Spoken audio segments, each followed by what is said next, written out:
ABCs like my ABCs. There's a fundamental problem with crowdfunding projects, the likes of Kickstarter, Indiegogo, and so on. And it's much more of a problem with the backers than with the platforms themselves or with the people hosting their projects on those platforms. And the problem is really threefold. One, people don't seem to understand what crowdfunding is and how it's supposed to work. Two, people have unrealistic expectations of crowdfunding when they fund a project. Three, nobody really appreciates how difficult projects are. It may be easier to explain how crowdfunding isn't supposed to work. Crowdfunding is not a pre-order. You are not putting down your money for the latest special edition of a particular computer game in order to guarantee getting a little statue or something.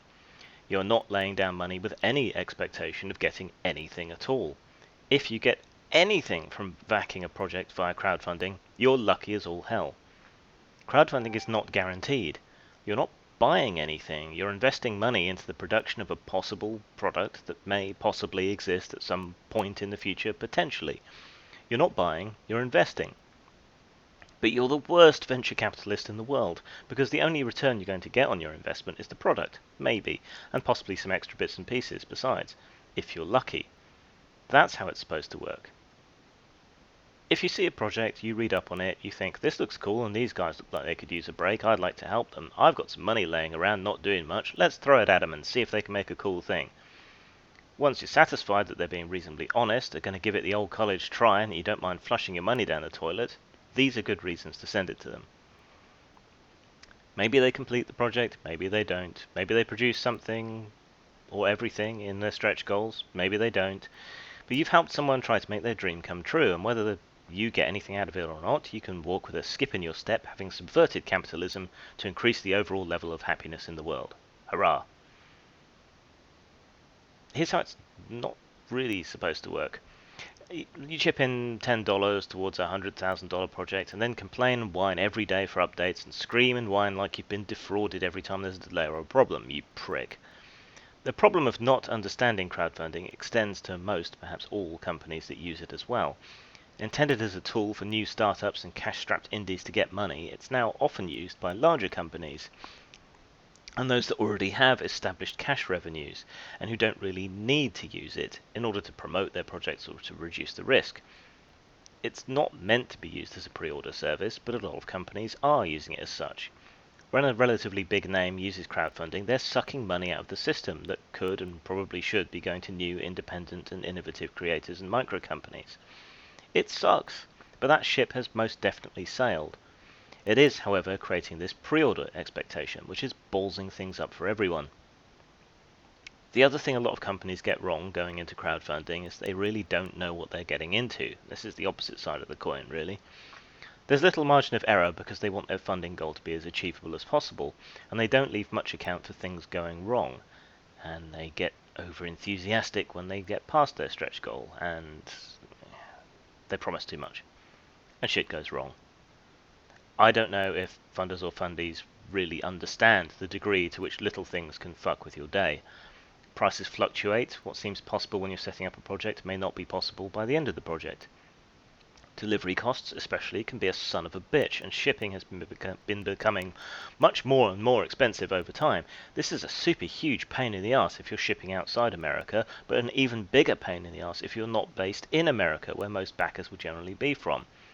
That skyrockets your costs. People are flakes. You hire an artist, they drop out. You hire a writer, they don't deliver on time. You're keeping costs down, so you can't afford reliable people. It turns out that the company you want to make game pieces for your game can't make them after all. Your cheap supplier goes bust, and the next cheapest company is charging 50% more.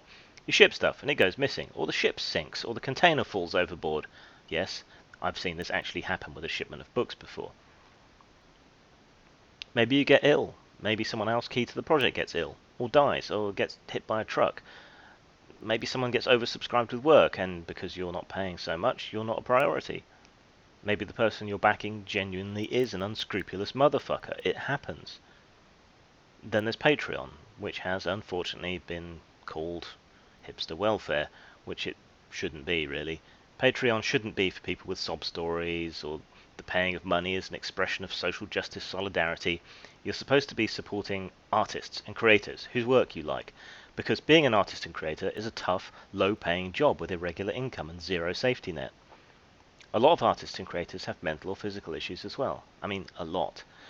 And financial support, even if it's just $1 a month, can create a much more tolerable and reliable set of living conditions for people and give them the space to create. There's a reason it's called Patreon, a reference to patron. Again, you're not buying anything, and you shouldn't really expect to get anything extra just for being a patron. What you're doing is spending a little bit of money, hopefully en masse, to support an artist or creator that you like, in order to, hopefully, enable them to make more stuff, and not starve. This will give them the time, the space, and the security to devote themselves to art and creativity, until, hopefully, they succeed. Indie publishing doesn't pay very much. Art doesn't pay very much. Indie development doesn't pay very much. Music is making less and less. Basically, any creative industry is now crapshoot. And with many countries facing increasing austerity, backing up artists and creators is a great thing to do. Just don't, please, go flinging money at already wealthy trust fund babies for political reasons or solidarity. They don't need it. There's plenty of other people that do. So all of this makes crowdfunding sound pretty bloody terrible, doesn't it? But my aim isn't to discourage you from investing in things or supporting people. It's just to make you be more realistic about it. You absolutely should back companies, and you absolutely should be supporting artists, even if it's only $1 a month. If you multiply that up by 1,000 people, the old 1,000 true fans idea, then you're giving someone a real shot at a living and at working at what they love.